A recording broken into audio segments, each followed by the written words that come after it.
कमाल मित्रांनो, आज मी तुम्हाला गुरुपौर्णिमेविषयी 2 शब्द बोलित आहे. ते तुम्ही शांतचित्ताने ऐकावे अशी माझी नम्र विनंती. जीवन जगताना आपल्याला प्रत्येक वेळी गुरूंची गरज पडते. थोडक्यात आपले गुरु शिवाय तरणोपाय नाही. आपले आई वडील, आजी आजोबा हे आपले पहिले गुरु आहे.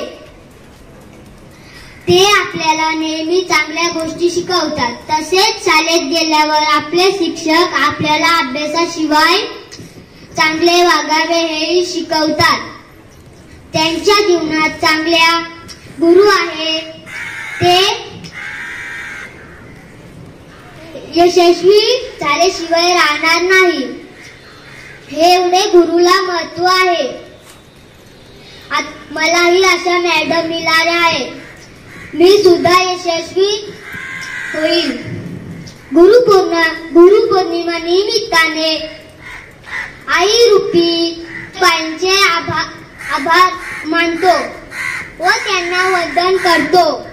एवढे बोलून मी माझे भाषण संपवतो. जय हिंद, जय महाराष्ट्र. गुरुजनांनो आणि माझ्या बालमित्रांनो, आज मी तुम्हाला गुरुपौर्णिमेनिमित्त 2 शब्द सांगत आहे. ते तुम्ही शांत चित्तेने ऐकावे अशी माझी नम्र विनंती.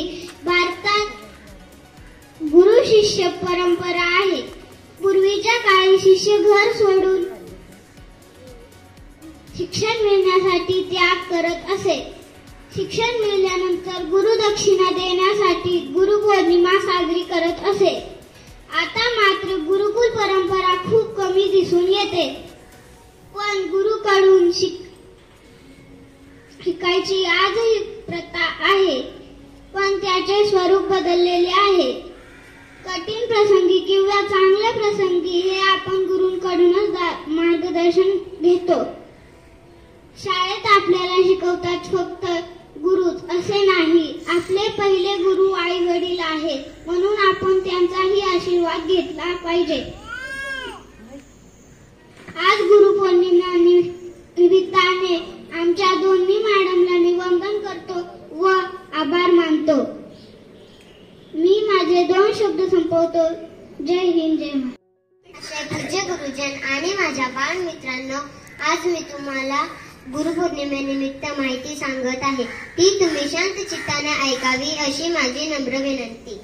आषाढ महिन्यात पौर्णिमेच्या दिवशी गुरुपौर्णिमा सण साजरा केला जातो. आपल्या भारतीय संस्कृतीत गुरुला ईश्वराचे स्थान दिले गेले आहे. त्यामुळे आपले जीवन उजळून निघते.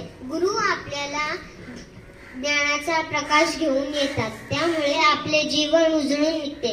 ज्ञान तेथेच मान असतो असे ज्ञान गुरु आपल्याला देतात. त्यामुळे ताठ मानेने आपण समाजात वावरू शकतो. अशा या गुरूंविषयी कृतज्ञता व्यक्त करण्याचा आजचा दिवस आपण शाळेत साजरा करत आहोत. गुरुपौर्णिमेनिमित्त मी आमच्या बाईंचे मनपूर्वक आदर मानते व त्यांचे आशीर्वाद कायम माझ्या पाठीशी राहावे हीच परमेश्वर चरणी प्रार्थना. एवढे बोलून मी माझे भाषण संपवते. जय हिंद.